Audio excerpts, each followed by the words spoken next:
ஆதி பாரதி சீரியலை பற்றி தான் நம்ம இந்த வீடியோக்குள்ளே நம்ம பார்க்க போகிறோம். நம்ம வீடியோக்குள்ளே போகிறதுக்கு முன்னாடி நம்ம சேனலுக்கு யாரெல்லாம் சப்ஸ்கிரைப் பண்ணலையோ அவங்களாம் சப்ஸ்கிரைப் பண்ணிக்கிடுங்க. பக்கத்தில் உள்ள பெல் பட்டனே கிளிக் பண்ணுங்கள். வாங்க வீடியோக்குள்ளே போகலாம். ஆதி கருப்பணசாமியாக அவங்க மாறி அங்கே வராங்க. கருப்பணசாமிக்கு முன்னாடி வரும்போது இங்கே பார்க்கும்போது துரையை அவங்க மித்ரா சொல்கிறாங்க, நீயும் கருப்பணசாமியாக வேஷம் போட்டுட்டு வரணும் அப்படிங்கவும் உடனே துரை மித்ரா கிட்டே கேட்குறாங்க, நான் எதுக்காக போட்டுட்டு வரணும், அதுதான் ஆதி கருப்பணசாமியாக வேஷம் போட்டுட்டு வராமலா, அப்புறமா நான் எதுக்காக இந்த மாதிரிக்கு வேஷம் கட்டணும் அப்படிங்கும்போது இங்கே பாரு, நம்மளுக்கு இருக்கிற ஒரே எதிரி அந்த பாரதி தான், அவளுடைய கதையை முடிக்கிறதுக்காக தான் நீ கருப்பணசாமியாக நீ வேஷம் கட்டணும் அப்படின்னு சொல்லவும் இது கெட்டதுமே என்னதான் பிளான் அப்படின்னு சொல்லி கேட்டுட்டு இருக்கும் போது இப்போ மித்ரா தன்னுடைய பிளானை சொல்றாங்க, பாரதியோட கதையை இதோட முடிக்க வேண்டியது அப்படின்னு சொல்லவும் அதுக்குள்ள பணத்தையே நான் தார அப்படிங்கும் போது துரையும் பணத்துக்கு ஆசைப்பட்டு கருப்பணசாமியா நம்ம இந்த மாதிரிக்கு பண்ணுனா நம்ம மேல யாருமே சந்தேகப்பட மாட்டாங்க அப்படின்னு சொல்லிட்டு அவரும் பணத்துக்கு ஆசைப்பட்டு சரி அப்படிங்கிறாங்க. அடுத்து இங்க பார்த்தோம்னா மித்ரா சுதாகர்ட்ட சொல்லிட்டு இருக்கிறாங்க, அந்த சரவணை என்கிட்டயே சவால் விட்டுட்டு போறான்னா அதனாலதான் பாரதி உயிரோட இருந்தா தானே பாரதியும் ஆதியும் இந்த கோயிலிருந்து போறதுக்கு முன்னாடி புருஷன் முண்டாட்டியே நான் சேர்த்து வச்சு தீருவேன்னு சொல்லிட்டு சரவணை என்கிட்டயே சவால் விட்டுட்டு போனா அதுக்கு அந்த பாரதி உயிரோட இருந்தா தானே, அதனால தான் நான் துரை கிட்ட இந்த மாதிரிக்கு கருப்பணசாமியா வேஷம் கெட்ட சொன்னேன்.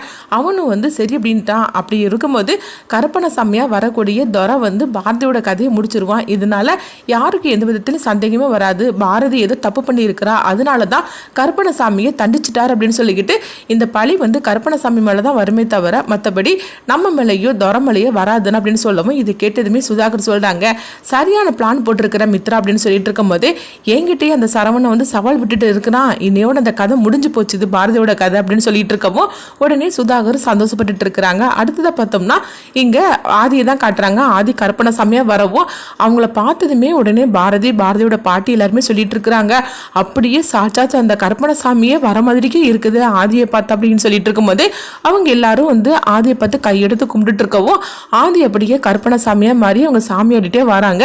அடுத்தது அங்கே பார்த்தோம்னா துரையை தான் காட்டுறாங்க. துரையும் கருப்பணசாமியா அவங்க வரவும் உடனே அவங்க பாரதி பார்க்குறாங்க, என்னது துரையும் கருப்பணசாமியா வேஷம் கட்டிட்டு வாரா அப்படின்னு சொல்லிட்டு அப்போ ஊர்க்காரங்க அவ்வளோருமே பார்க்குறாங்க, என்னது ரெண்டு கருப்பணசாமி வந்திருக்கிறாங்க அப்படின்னு சொல்லிட்டு பார்த்துட்டு இருக்கும்போது அப்போ துரையும் சாமி வந்த மாதிரிக்கு அவங்க சும்மா நாளுக்கும் ஆடிட்டு இருக்கிறாங்க. ஆதி மேலே உண்மையிலே கருப்பணசாமி இறங்கியிருக்கிறாங்க. ஆனால் துரை மேலே அப்படி இல்லை, துரை அவங்க சும்மா நாளுக்கும் சாமி வந்த மாதிரிக்கு ஆடிட்டு இருக்கும்போது ஒரு கட்டத்தில் பார்த்தோம்னா அவங்க கையில் இருக்கிற கூர்மையான ஆயுதத்தை வச்சு அவங்க பாரதியோட கதையை முடிக்கிறதுக்காக ஆவேசத்தோடு வரவும் அப்போ ஆதி தடுக்கிறாங்க. தடுத்ததுமே அவங்க துரையை அவங்க தடுத்து நிறுத்துறாங்க.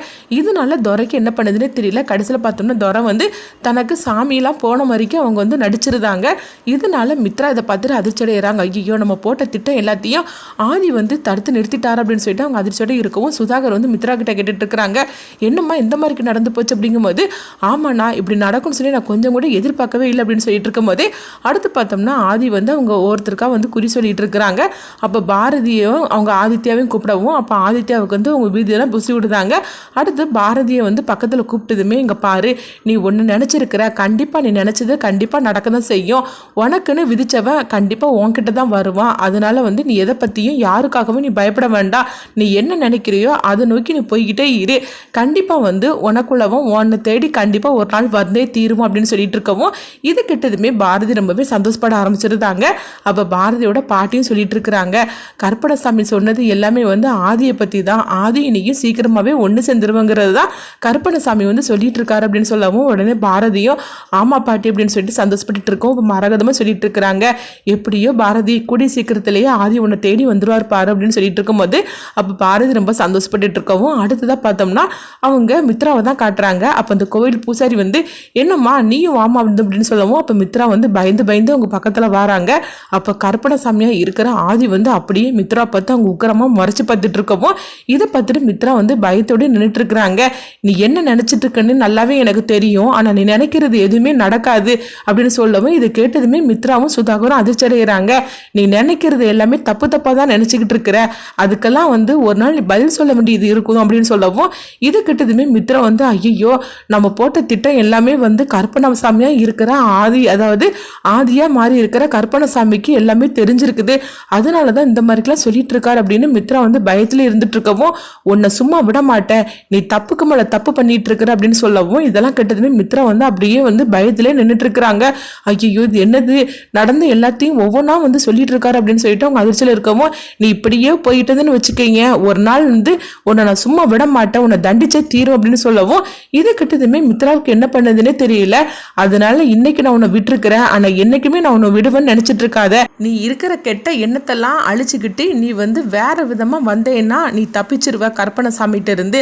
அப்படி மட்டும் இல்லாம நீ இப்படியே போயிட்டு இருந்தேன்னு வச்சுக்கேன், அதுக்கப்புறமா என்னுடைய முழு ஆட்டத்தையும் நீ பார்க்க வேண்டியது இருக்கும் அப்படின்னு சொல்லவும் இது கேட்டதுமே மித்ரா வந்து அப்படியே பயத்தோட வராங்க. உடனே வந்து மீனா வந்து அவங்க சுதாகர்கிட்ட சொல்லிட்டு இருக்கிறாங்க, என்னங்க கருப்பணசாமி வந்து மித்ரா பற்றி இந்த மாதிரிலாம் சொல்லிட்டு இருக்குது, அப்படி இவன் என்னெல்லாம் பண்ணிட்டு இருக்கிறா, அப்படி என்னென்ன தப்பெல்லாம் அவள் செஞ்சுருக்கிறா அப்படிங்கும்போது நீ சும்மா இருக்க மாட்டியா அப்படின்னு சொல்லிட்டு சுதாகர் வந்து வழக்கம் போல் மீனாவை போட்டு திட்டவும், அப்போ மித்ரா வந்து சுதாகர்கிட்ட சொல்லிட்டு இருக்கிறாங்க, என்னன்னா இந்த கருப்பணசாமி இப்படிலாம் வந்து சொல்லிட்டு இருக்குது அப்படிங்கும்போது எங்க பாரு அதெல்லாம் நீ நம்பிட்டு இருக்காத அப்படின்னு சொல்லிட்டு இருக்கவும், என்னன்னா நீ சொல்ற, என்ன இருந்தாலும் சரிதான், ஆதி வந்து கருப்பணசாமியை சொல்லும் போது அந்த கண்ணை பற்றியா நீ எவ்வளோ உக்கிரமாக இருந்துச்சுன்னு எனக்கு என்னமோ பயமா இருக்குண்ணா அப்படின்னு சொல்லிட்டு இருக்கும்போது, நீ எதை பற்றியும் ஒன்றும் பயப்பட வேண்டாம், நான் தான் உனக்காக இருக்கிறோம்ல அப்படின்னு சொல்லிட்டு இருக்கவும், அடுத்துதான் அங்கே பார்த்தோம்னா பாரதியோட பாட்டியை தான் காட்டுறாங்க.